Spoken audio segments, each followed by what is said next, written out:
Howdy, y'all.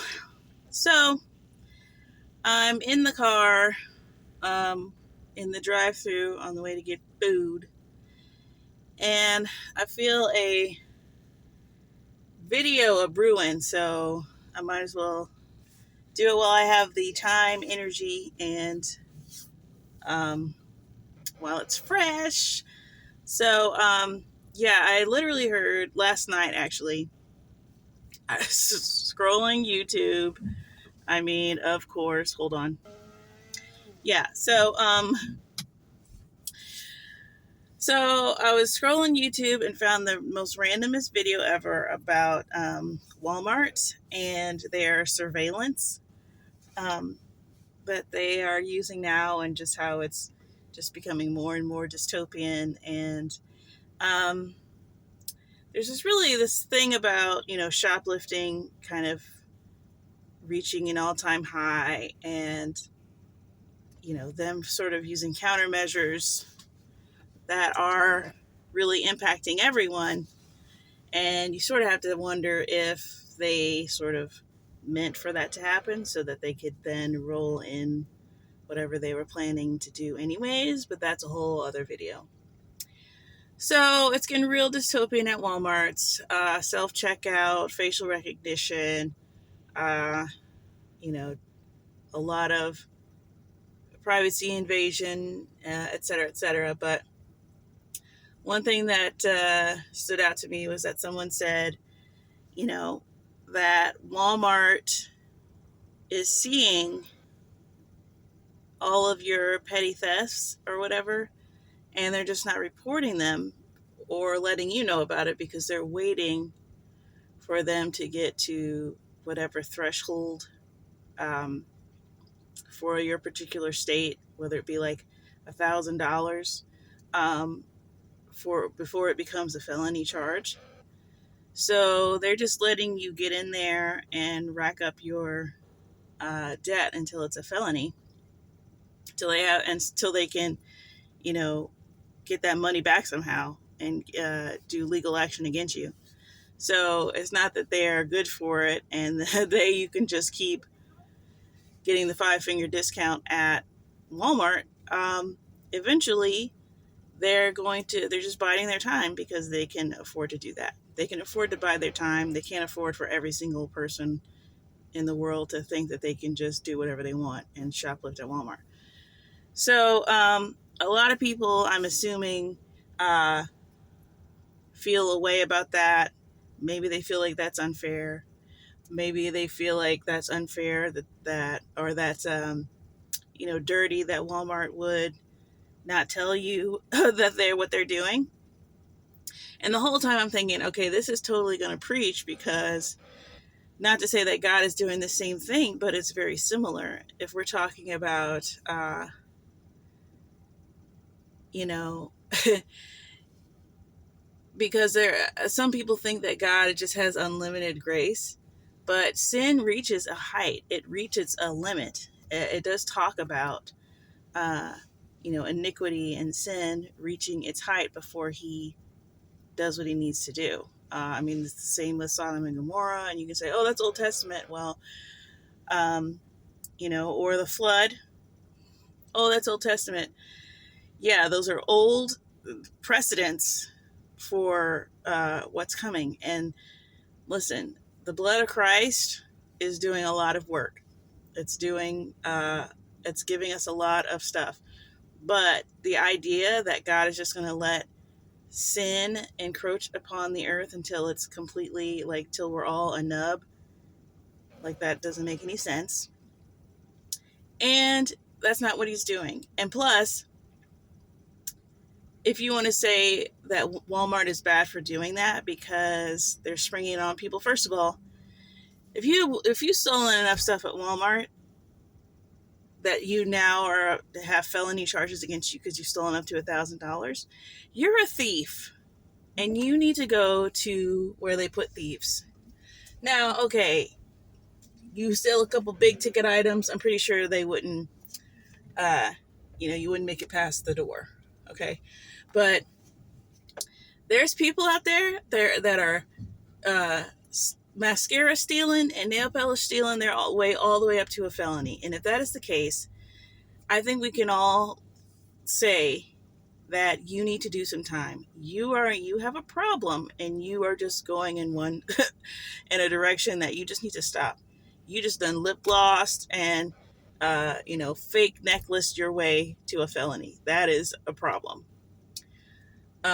So yeah, you can't just gorge your worst nature to until because people seem to think that they can't deplete Walmart. It's like, listen, 10 of y'all can put 1,000 to flight is what the Bible say.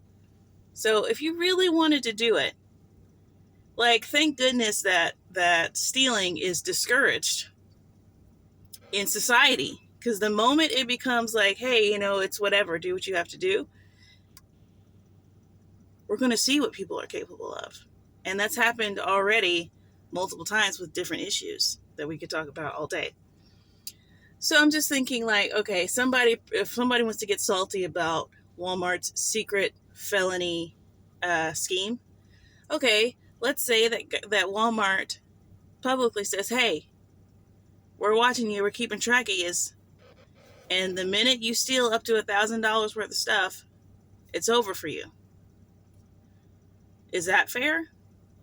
If they just out and out tell you, like, the consequences of your continued behavior is going to be jail time up to 6 years. Misdemeanor, it was up to just under 1 year, 364 days.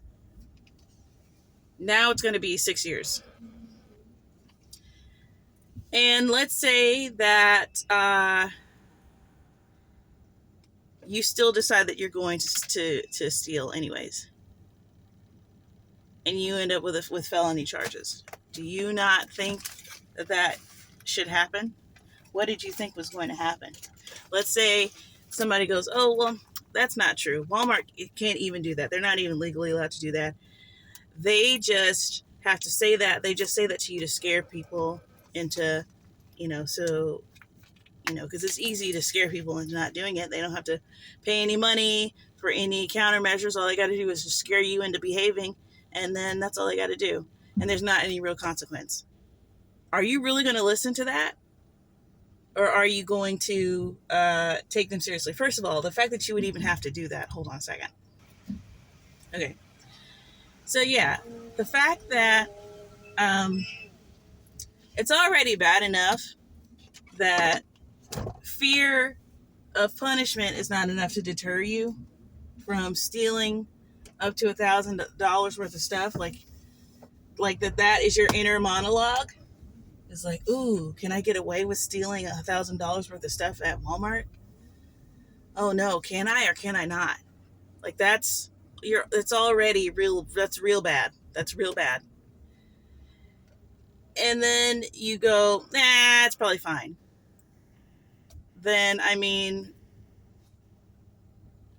like, what do you want someone to do for you once that felony hits and once you go to jail and you're crying? Like, I personally don't get it. Like, just the compassion and the love that God has, because obviously I'm seeing the parallels. It's like, okay, if God says, if you're going to be a sinner, like, you have a limited time to turn around your sinful ways. Or if your sin reaches its highest height, you're going to the bad place. And you go, well, basically this is you wanting to do bad things, you wanting to do sinful things more than you want to be okay. Like, can we just, like, realize that's what's going on? Because, okay, let's say that Walmart not only said, listen, I'm going to let you know. I'm going to let you know. Oof, that's a curb. If Walmart said, I'm going to let you know that when your tab starts, when we caught that first one, We're going to send you a thing every single time, letting you know. And then let's say that Walmart said, hey, if you can show that you are remorseful for your behavior and that you don't steal from us again for, a year, we will wipe your entire thing. Let's say they said that. And you still.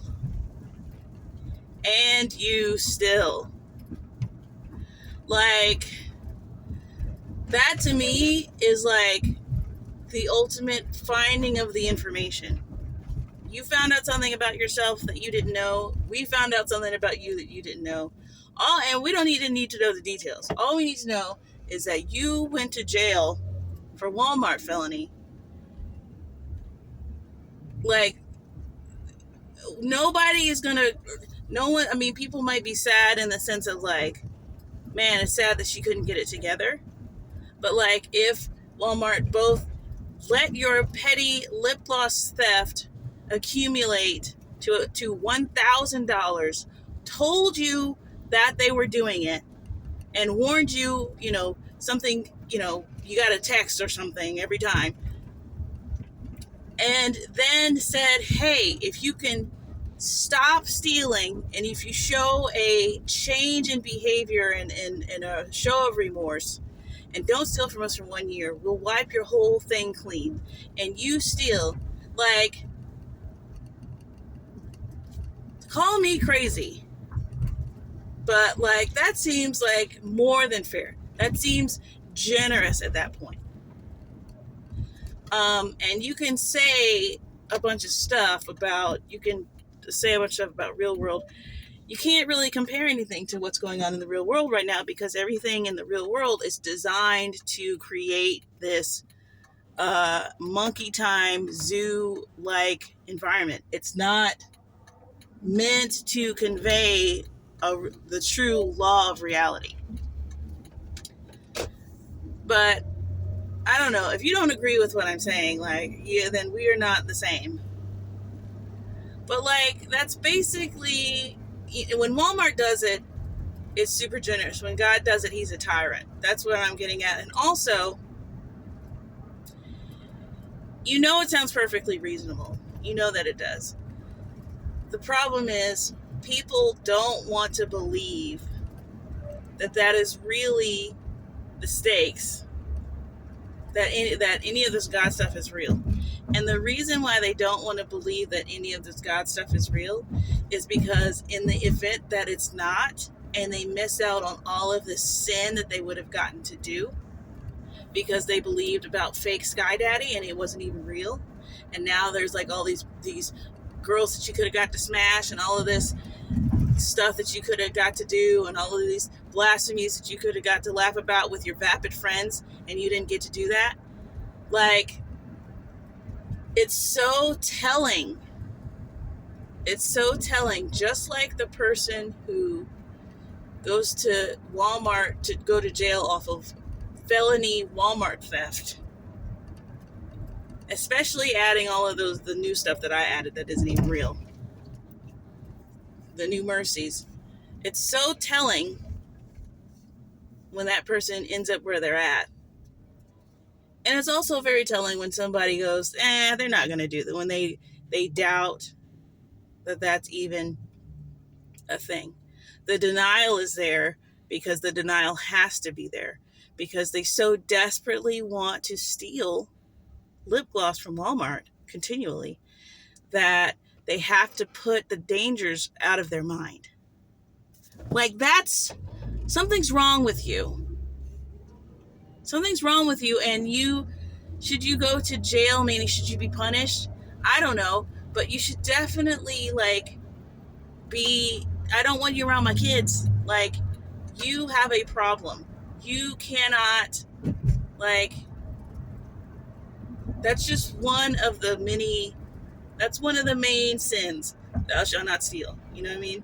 Like, this could be applied to any sin, because any sin carried out to its end to that degree, to where you're racking up that much iniquity, that much credit in it, that much weight is in it.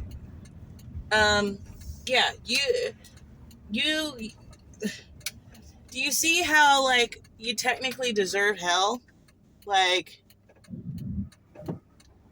and how this life is sorting you? It's like no one no one is condemning you. Every conversation that you have with a person of faith about this type of stuff is a warning. We can't control the outcome. We don't control the outcome. All we can do is tell you, hey, I'm pretty sure in the handbook, I'm pretty sure you're headed for a crazy sentence right now if you continue to do what you're doing. Sorry. So, yeah, I'm probably going to have to pause this again. But, like, you getting upset with Christians who are constantly reminding you of, like, hey, what you're doing is wrong. What you're doing is a sin. And you coming back with whatever your graduate professor told you about sin and the concepts, these concepts, I got whatever. Like, don't come crying to us. Okay, this is about your journey and like what your journey is telling God and where it's telling God to sort you, because everything you do is telling God what you prefer and where you prefer to be at. Hold on. Okay, sorry. Yes, I went to two places. Okay, so but yeah, and I think a lot of people, you know, broad is the road that leads to destruction is what the Bible say. I really want to just drive on the wrong side of the road right now, but I'm not going to. I mean, it would be so easy. There's like a little, like I just need to do a U-turn, and there's like, if I just go like 5 feet in the wrong direction, I can get in this little thing and do my turn, but whatever. And it was like completely clear. Anyways,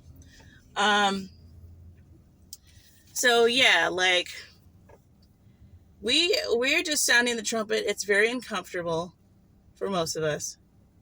But even like it seems like the majority of people are going to be they're angry that they are being forced to think about the condition of their soul because they want to continue doing what they do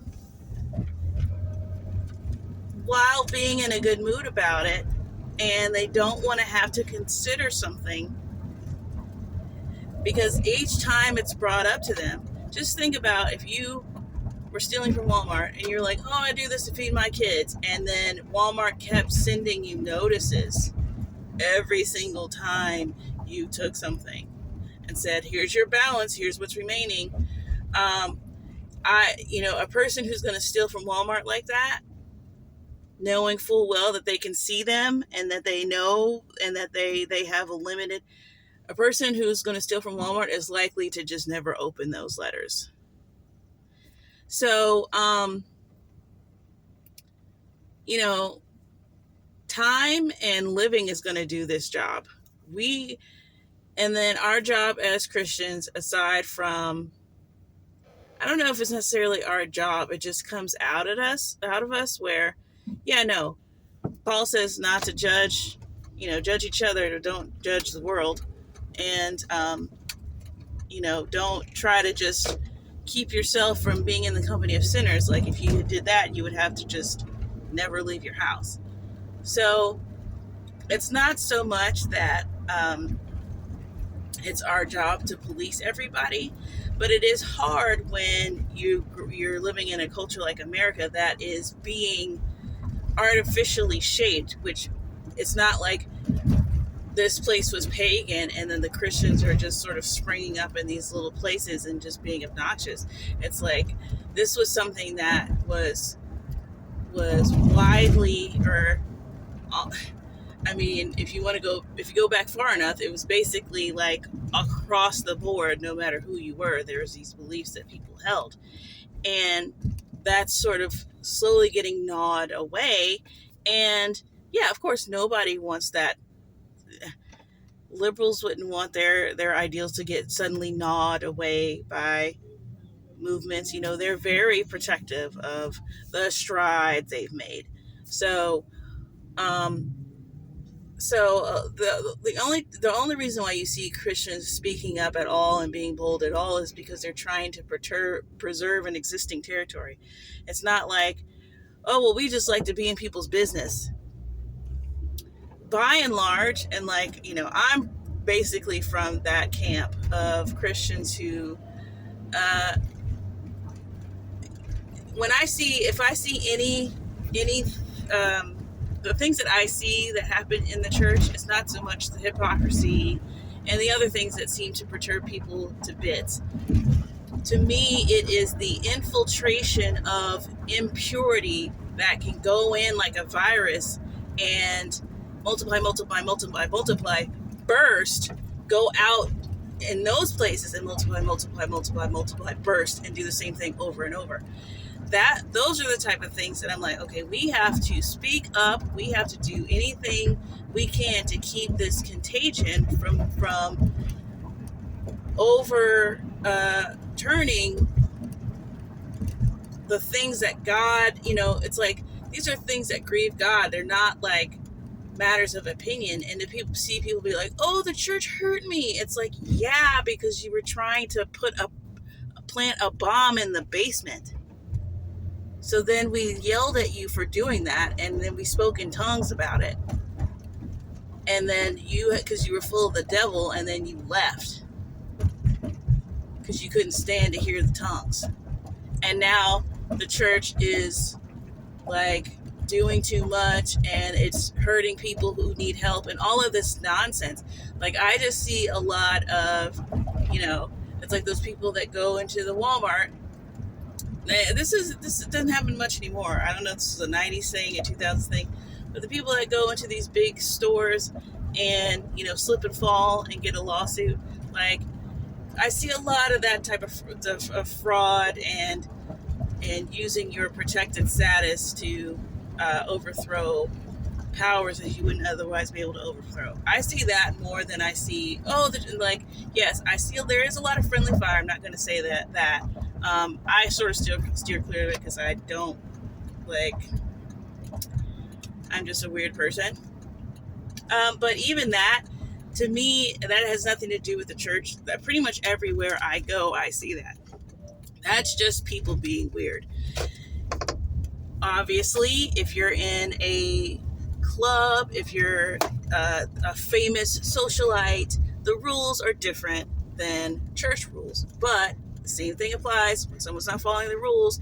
This happens, that happens, this happens, gossip, blah, blah, blah. It's the same thing everywhere. So it doesn't make me feel a way about the church. Should I be like, oh, you're supposed to be this and that, you're a church person? Like, the high standards, like, where?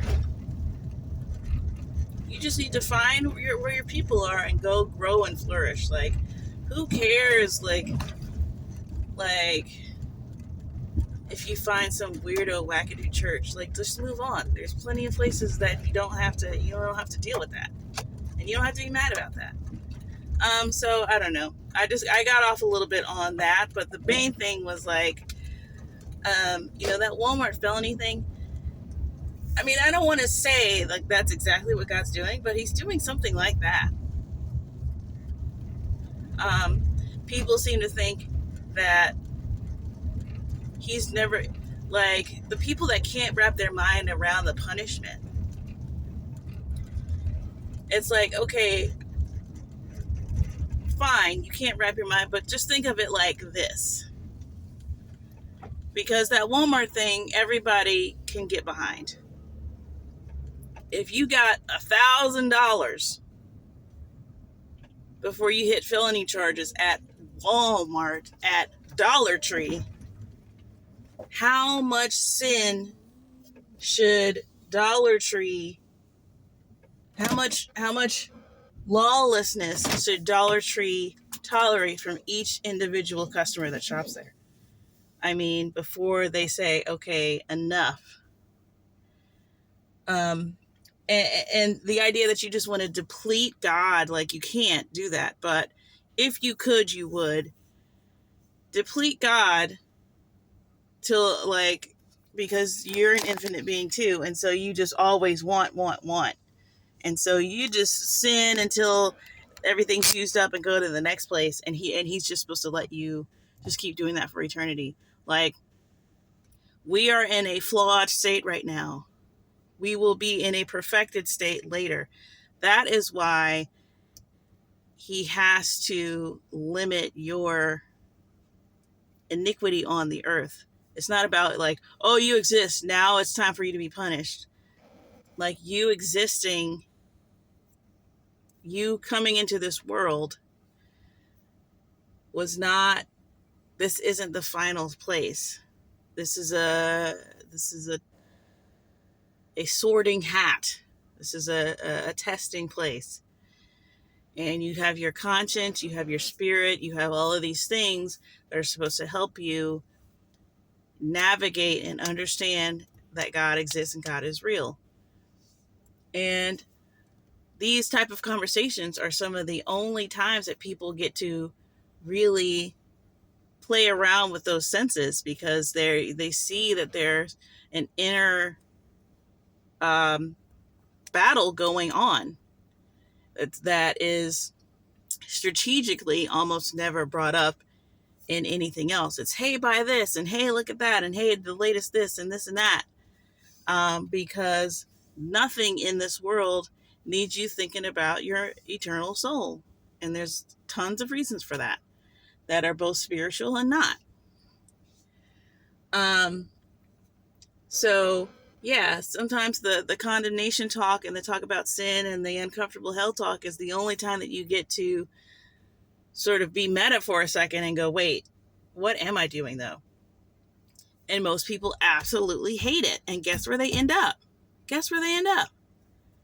They absolutely hate to be reminded that, hey, you might be completely 100% wrong about what you think is going on here. And hey, Walmart's coming for you. All that free makeup and all all those free, and then the rap songs are like, I got free from Walmart. Hey, like, that's the world that we're living in right now. It's just everything encouraging you to throw your life away because the devil just thinks it's funny. And he has nothing else to do. He does not, he's eternal and mad. So, yeah, think of this place like Walmart, I guess. That's the takeaway. So, all right, fam. I hope this has been edifying in some type of way. I'll see you later. Bye.